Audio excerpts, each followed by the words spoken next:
Welcome, everybody, to Dead Talk Live. I'm your host, Viz, and today we have veteran actor with us, Joseph Reitman, who is appearing in Netflix's latest series, First Kill. Now, I saw that look, Joseph. Veteran does not mean old, it means I, experienced. I appreciate you saying that. I will say this: I went into a store today and I got my first senior discount in my life without asking for it. The guy just gave it to me, and that made me feel on top of it a little bit older than I actually am. I'm with you. I'm Yeah. celebrating my 48th birthday here in a couple of weeks. So, man, I'll tell you. But like we said, Joseph is appearing, co starring in First Kill. It's on Netflix. It premiered last month, June 10th to be exact. He plays, it's a vampire show. For anybody who hasn't heard of it or seen it yet, it's a vampire show. Joseph plays Clayton Cook, a vampire killer, but sort of a rebellious vampire killer. And we're going to get into that a little bit more. Uh, First off, when the character Clayton Cook was described to you, how was he described to you? Well, the show is about like monster hunters and a family of vampires. So he's part of this group called the Guild, which is a group of monster hunters. And the original breakdown was basically Clayton Cook is a wisecracking elder statesman of the Guild who definitely doesn't take any crap. Is basically what it boiled down to. And Mm-hmm. yeah, it came my way, and that was basically all the description that I got. So, when you went in for the audition, what kind of, what did they have you read? Did you have any more information by the time you got to the audition? How did that all play out? Well, it's interesting. I'm friends with Felicia Henderson, who's the showrunner, because I appeared on The Punisher, which was a show she was Yeah. an executive producer on, and I was actually brought on board for the show as an acting coach to work with some of the young actors in the show because there's a lot of Yeah. young kids because it takes place in high school and there's a lot of stuff like that going on. So and she had seen me work with she'd come to my acting class in Los Angeles and had seen me work with some of my actors and she came as a guest. So when I was offered that job, the conversation eventually came up about Clayton Cook and Mm-hmm.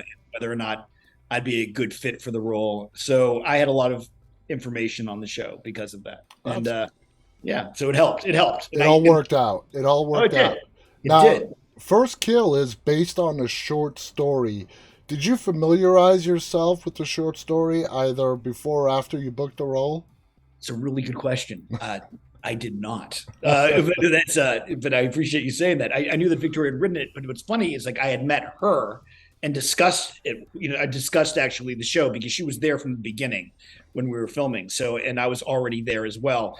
Um, and I had really familiarized myself more so with the Bible of the show and what they were planning on doing for the season. Because the short story is like a slice of it, but there was so Yeah. much more to explore because it's a series. So my big concern was really knowing what everything and the history of the vampires, understanding what the rules were for this universe, and exploring that was much more important to me than anything else. Now, when you take a short story and you make a series or even a movie, but a series in particular, there's a lot of stuff that needs to be filled in by the writers to actually make it a series. Right. Um, what do you think of the writing so far? What do you think of the writing as you were getting the scripts on how they were expanding the story? Well, it's always surprising. I mean, to see what a writer does when they build the universe. Mm-hmm. Felicia's really interesting. She doesn't like to give actors more material than what is coming their way, unless it is pertaining to like their history. So she wants actors to be surprised as they get the scripts. Um, but as you get them, you start seeing how other characters are being added, how the families are being kind of expanded, and that's kind of uh, tells you a lot about individuals is how they respond to other people. So Oh yeah. I take information by watching an individual and hearing how they kind of like how they react to different characters, and that helps me shape an entire character for myself. But for a show like this, there was a lot of territory to cover, and also you have to like leave it open ended as well at the end because you want it to go on for 12 to Another 15. season. Yeah. Now, for people who are thinking about checking this show out and they're like, great, another vampire show. In your words, describe First Kill. Describe what's different from from what differs it from other vampire shows, and what makes it so appealing. And its audience keeps growing as each passing day. Well, I think like obviously vampire shows will always be around as they've always have been around, Mm-hmm. so that's not going to change at all. The Romeo and Juliet story in this story, or more of a Juliet and Juliet story, is really the twist, right? Because Yeah. it's really two girls, a girl who's a vampire, and she falls in love with a monster hunter who's moved to town. Obviously, there's a lot of mixed ethnicities in this show to make sure that there's everyone is covered. Mm-hmm. And I think obviously the big change for this is the LGBTQ plus kind of like angle that they've really focused on and be authentic on. So I think that's really kind of really what I'd say from the fans that I've heard from Mm-hmm. is the thing that's really rung true and kind of like struck a chord with a group of people. Absolutely, and I completely agree with that interpretation of it. Now, you have quite a few scenes when we first meet you with Imani, who Yeah. who plays part of the vampire killing family, and it is sort of like a Romeo Juliet. Working with these young actors, you said you were brought on as a coach. How do you deal working with new actors, and then do you take on the role? Do you take on the responsibility on your own of sort of a mentor? Uh, yes. I mean, in some ways, I mean, everybody is different. Some of the actors really want to dive into material. Other actors want to do it on their own. Um, my job isn't to tell them that they have to work with me or they don't. And honestly, as the acting coach, I'm not the director of the show. So it's like, I don't have final say. My biggest thing is if actors come to me and they go, "What do you think about the scene?" or "Do you think what this history is?" A lot of the time I would go to Felicia and help her get some information instead of them having to go to her, gather information to bring to the actors. And more than anything else, when actors have questions and are like, I'm curious about the scene, I'm not sure how to approach it, just walk them through really a bunch of questions to Mm-hmm. ask themselves about developing the role, because it's not my role to play. Yeah. So I sit there and I ask people, well, where do you think you came from, or what's your opinion on this, or how do you think you'd be aggressive or passive in this situation, which road would you take? And by asking those questions, I just help actors kind of make their own choices instead of me making them. That sounds pretty good. Now, when you got Clayton, when you got the role, how did you make him your own? Do you have any style when it comes to any role? Let's talk about Clayton in particular. How do you make a role your own? It's interesting. In some ways, the role was originally seemed a little more militant, and it seemed that way. And I am not a militant kind of guy. Um, so when I took a look at it, my first approach was he's part of this guild, but he also is more of like a Delta Force kind of guy. He's Yeah. much more rebellious and doesn't take crap from anybody. So when I approach somebody like that, and he does have a lot of wisecracking moments, and he gets in people's faces, he's a hothead, and I start building a history for a character. And for me, even though there wasn't a huge history on the page for Clayton, I started approaching it from the idea of like, well, what brought him to the guild? What kind of like response is he having, and why is he here? Uh, we knew that the guild approaches people who have had issues in the past or deaths in their family due to monsters. So I created a backstory about why they would have approached me. Because of his attitude, I Mm-hmm. also kind of like started thinking about why would he still be frustrated and angry, Yeah. and where does that come from? And being the age that I am, as we discussed already, why he'd be towards the end of his career of being in the field of being a vampire hunter, and how's he feel about being probably put out to pasture soon? And those are the kind of angles that I approach. And by taking those elements and feeling there's a clock ticking for how much time I have in the field, my emotional context about where I haven't actually gotten to yet and haven't had find solutions for whatever pain and suffering I'm having, and also the context of why I'm here now. That's really where I start with a character like this. Would you say Clayton sort of wears his emotions on his, outer skin, or is he a multi-layered character? I think he isn't really good at controlling his emotions, Yeah. and I would have to say like that's part of his Achilles heel, and that's what I approach. I always approach something trying to find what somebody's weakness as well, and definitely part of his Achilles heel is the fact that he is not really great at controlling his emotions. That's That's apparent. That's very apparent from when we first meet him on the show. Now, he's sort of like an antagonist, like we talked about within the vampire killing group. Mhm. What do you think is his driving force? You talked about him coming towards the end, being put out to pasture. Do you think that's all it is, or do you think there's something more driving him to be a little bit more antagonistic? Well, if we're going to talk about like the history that I created that wasn't on the Yeah. page, uh, I created a backstory where his wife, when they were much younger, 20 years ago, had been killed by monsters. He'd been approached by the guild, and he wanted revenge. And for 20 years, he's been looking for revenge through these many killings that he's had as a vampire hunter and a monster hunter. And even though he's had a bunch of kills, he has not found peace in his soul. And feeling like he's at the end where they've kind of let him know that there's only so much longer he's going to be in the field, either as a hunter or as somebody who's an advisor. He's probably going to be chained to a desk and still hasn't found any sort of peace in himself.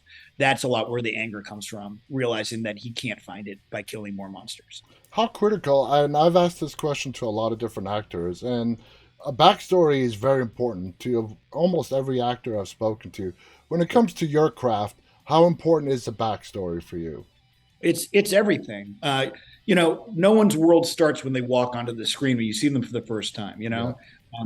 They've had an entire life. In Clayton's case, he's had 50 years of life behind him already, and I have to decide what that childhood's like, what caused him to go down this path, and what led him to this day. Every day that I'm on set, so without those decisions being made, you have a very flat and two-dimensional character. You Hmm. have to like work and really think about all of the layers, or you're going to be dealing with a two-dimensional thing instead of a three-dimensional thing. Yeah, I agree with that. Now, playing role, you've been lucky throughout your career where you haven't sort of been pigeonholed into playing a particular type of character. You've gotten to play a pretty wide spectrum of characters throughout your career. When you're booked, when you're cast to play a bad guy, do you feel like that gives you a little bit more artistic freedom to sort of play around with the role as opposed to the hero, in the story who has to sort of walk that line and not really deviate? That's a really good question too. Here's the thing: is I feel like when I play heroes, they need to be detailed, but it's also just as important to figure out Indiana Jones needs to be scared of snakes, or you have a problem. Yeah. Uh, Dorothy has to hate Kansas, or you have a problem. You don't have a story. So even as the hero, you have to figure out what is the journey that you're going to have. It does tend to be more traditional as a hero in a lot of senses. Or if I am somebody who is helping the hero go along, if I'm playing the cowardly lion in the script or somewhere, I have to realize what that means for me too. But when I play villains, the beauty of playing villains, and part of the reason why I love playing them so much, is that you are able to dive into the psyche of somebody who is not a good person, Yeah. and you're able to really figure out something. Especially if I get the whole script and I'm able to see what the hero is, I can figure out how I can. I try to build a mountain for the hero that I'm fighting if I'm playing a villain. The same way that Drago for Rocky was that villain. Yes. And you have to build the bigger the mountain that you build that the hero has to climb, the better villain you are. Nobody wants to watch somebody climb an anthill. They want to watch them climb a mountain. And that's what you have to create. And that's why it gets so exciting, is to create a path that that's difficult for them to like ascend to. That's beautifully described. Now, the show takes place in Savannah, Georgia. Georgia's a big filming hotspot. Do you guys actually shoot in Savannah as well? We actually shot in Atlanta Mm. for the whole shoot, except for they did a bunch of exteriors and they did about 4 days of shooting. I think it was in Savannah total. Now, Netflix hasn't officially green lighted a second season, but the way the show is picking up momentum, it sort of looks like it will get picked up again. Uh, are you? I mean, tell us your interest in picking up the role again of Clayton and moving him into a second season. Well, I mean, we'll see. We'll see if that's possible or not. But more than anything else, I hope for success for all the people on the show and for Felicia, and I hope that there's a second season, just so they get to continue doing what they're doing, and the fans get to continue that I've seen to enjoying the show. And I just think that's really what we're dealing with here. Is kind of like I hope that everyone gets to keep enjoying it, because I think it's just going to get better if it gets to go another season. You think there's a lot more to learn about Clayton if it does go into a second season? I don't know if that's possible. You never know. It could be a real Never know. surprise. So, Anything's possible. Once there's a witch on the show, anything's possible. So, they brought a witch in about episode 6 or 7. When that happens, you never know what the result's going to be for another season. You have no idea. in the time that we have left, let's just talk a little bit about your career. Like I said, you've had a marvelous career, an extensive resume going back into the early 90s. You've appeared Back in. to the 1850s, I think. If you take a look, I performed up in the Borscht Belt for a while up there, in the vaudeville days. No, yeah. You've been in some like classic movies, television shows like Married with Children. If when you look back in your career, what would you say was your biggest break? Oh my goodness. Well, I mean, if you're talking about everyone remembers their first break. So Yeah, like Married with Children, I had Christina Applegate's picture on my wall in college. So it was one of those things where, you know, and you got to I play her told my boyfriend. yeah, and I told my friends I could play her boyfriend. That's what I would say in college when we watched the show. So the fact having fantasy become reality was a really mind-boggling thing. I That can was huge. imagine. Yeah, that was massive. And my first film that I ever did was Clueless, which also Hmm. a dream come true. And Amy saw me in a showcase. Amy Heckerling, the director, saw me in a showcase in Los Angeles, and was kind enough to bring me onto that film, which was amazing. Those two moments for me were massive. But there's a few other ones, and I can list a couple. The Perfect Storm to me was a chance to go back to Massachusetts where I grew up, and that was like a dream come true. And my first big film that I really was like blown away that I had an opportunity to do. Townies was a sitcom, Yeah, and all I ever wanted to be was on a sitcom my entire life when I was a kid. And then all of a sudden I had a dressing room. I mean, yeah. they're weird. There were milestones, and they're not done yet. I might still have milestones that I want to Oh yeah. cross. But the fact that almost every job, not every job, but many jobs let me kind of explore a new thing. When I did Happy, it was a chance to really kind of like dive into a Santa Claus character that they gave me free reign to kind of do whatever I wanted to do. And that was the first time I was ever just given that much time to develop a character. And that was a blessing. So, there's so many things I could say that kind of like really make me happy to do this every time. And every job is another journey that I get to go on. So it's great. As your career progresses, you mentioned coaching actors. Is your interest to stay in front of the camera? Do you have other interests, maybe going behind the camera, some writing, directing, producing, or are you perfectly content to stay in front of the camera for as long as you can? I'm hoping to be able to nap a lot this year, but other than that, uh, the thing is, I do write. I have a script that I really want to direct this year. Now that you mentioned that, yes, there's a feature that I've been working on. I have a writing group that I go with every week too, and work with a bunch of wonderful writers, and I'm hoping to direct that film.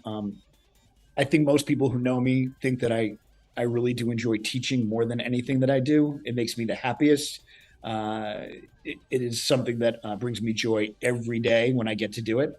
But I just directed something in New York, and I'm just hoping to continue doing a little bit of everything because at the end of the day, the beauty of this job is no two jobs are exactly the same. Yeah, So and we could tell just by listening to you talk, you love the craft, you love the business, and you put everything on the table 100%. Whatever job it is, you put everything on the line, and I think that's what makes you so great.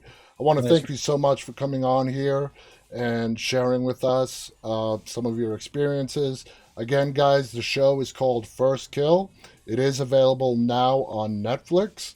Joseph Reitman here plays a vampire killer, and not just your ordinary vampire killer, a vampire killer with a little chip on his shoulder. So check it out. You won't be disappointed. It's a great show. You have any final thoughts you want to share, Joe, before we go?